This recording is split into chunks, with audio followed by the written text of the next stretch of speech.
Bonjour, M. Delbecq. Bonjour. M. Delbecq, beau projet qui s'en vient ici, une nouvelle clinique médicale au cours des prochains mois. Comment vous avez réussi justement à développer ce modèle d'affaires-là? Bon, comme j'ai dit tantôt dans la conférence de presse, c'était un de mes engagements quand je suis rentré en politique ici à Sainte-Catherine. Donc, je regardais ça aller. Je connaissais un petit peu Alain. Et Alain avait déjà ça, lui, dans la tête aussi, un petit peu en même temps. Ça a été un hasard qu'on se rencontre.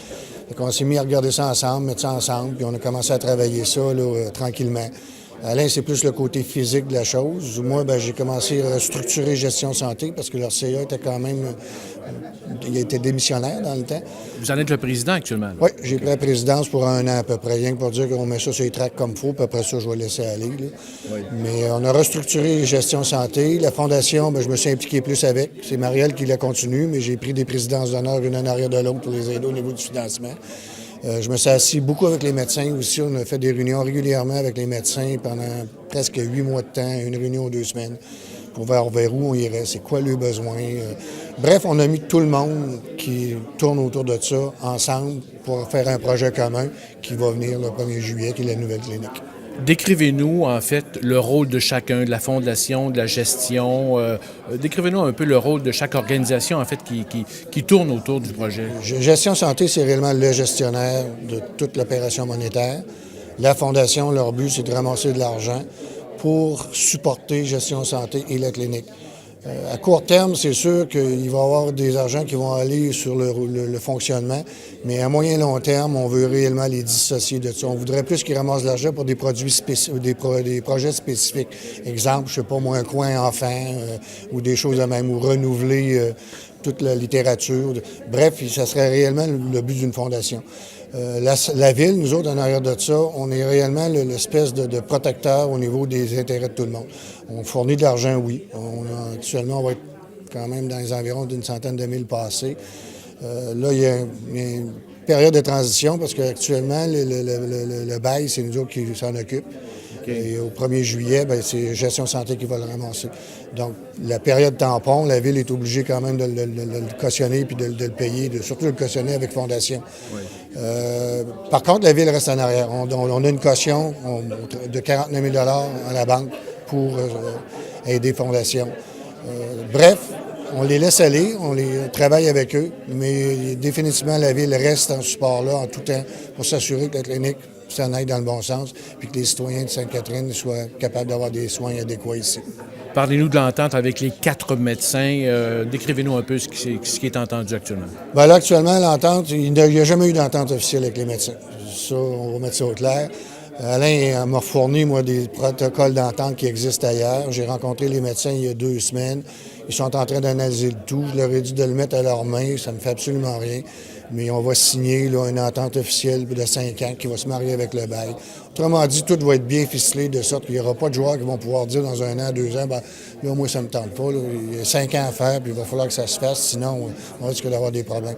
Mais oui. C'est en processus actuellement, puis ça va excessivement bien. Oui. On parle de 4 médecins généralistes actuellement, mais vous souhaiteriez développer davantage autour de la médecine? Oui. Dans le projet, dans le fond, il y a 6 000 pieds carrés de total. Il y a 4 000 pieds carrés qui appartiennent à la clinique, puis il y a 2 000 pieds carrés qui, eux autres, vont devenir des locaux qui vont être alloués.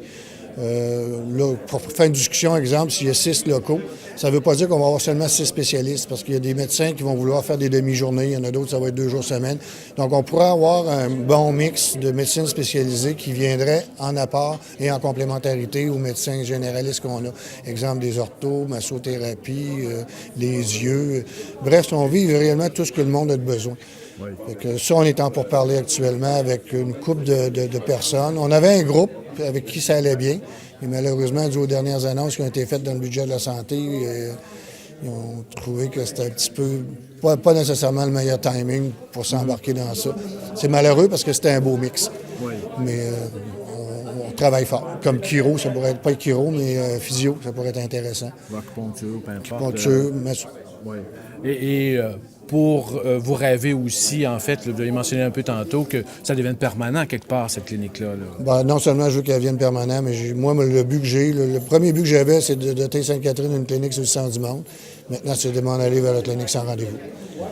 Écoutez, on est 5200 quelques officiellement par les livres avec le gouvernement. Marcel puis moi, quand on en parle, parce qu'on a quand même toutes les nouvelles maisons, les inscriptions, on est plus dans la réalité versus le 5700, 5800 d'ici 2016. 2006-2016, on parle de 60 de l'accroissement de notre population. Moi, je pense qu'il va falloir s'en aller réellement avec une clinique sans rendez-vous, de sorte que nos gens arrêtent de s'en aller à Val-Belair puis ailleurs. C'est le but qu'on vise. Oui. Et peut-être en terminant, on est à la fin du mois de février, début mars déjà. Parlez-nous un peu des grands chantiers qui s'en viennent chez vous là, au cours des prochains mois. Je ne sais pas si je devrais. Je fais des farces d'ailleurs quand je rencontre certaines personnes parce que je pense que pendant 22 semaines, il y a du monde qui ne voudront pas me voir. Non, on a des beaux chantiers qui s'en viennent. On a effectivement l'entrée d'agglomération qu'on va commencer au printemps, qui va partir du parc industriel à s'en aller jusqu'à hauteur du IGA. Donc, c'est un boulevard urbain. Ça va réellement changer la donne pour Sainte-Catherine au niveau de l'entrée. Ça va être réellement quelque chose de bien. On est en processus de planification pour ouvrir la phase 3 de notre parc industriel. On a des jardins qui déménagent. Dans les autres gros projets, il y a Super C qui vient de rouvrir hier. Je continue à me battre pour la fameuse bibliothèque. On a aussi un bâtiment multifonction qu'on va mettre dans le Grand Héron. C'est un bâtiment qui va avoir 150 pieds par 50 pieds. Doté de portes de garage, de sorte que l'été, on va être capable de rouvrir ça, pour que ça soit plus agréable. Donc, on va éliminer aux fameuses 3 roulottes. Oui. Ça, c'est surtout au niveau infrastructure. Au niveau événement, on a quand même des choses intéressantes qui s'en viennent aussi. On a le défi entreprise qui revient avec 6 000 coureurs, 5 km, 10 km. On a le rodéo. C'est quand exactement? C'est le 31 mai. 31 mai. Après ça, on a naturellement la Saint-Jean-Baptiste, le rodéo, la fête du citoyen. Ça va être actif à Sainte-Catherine cet été. Oui. Alors, M. Delbecq, merci beaucoup. Merci beaucoup.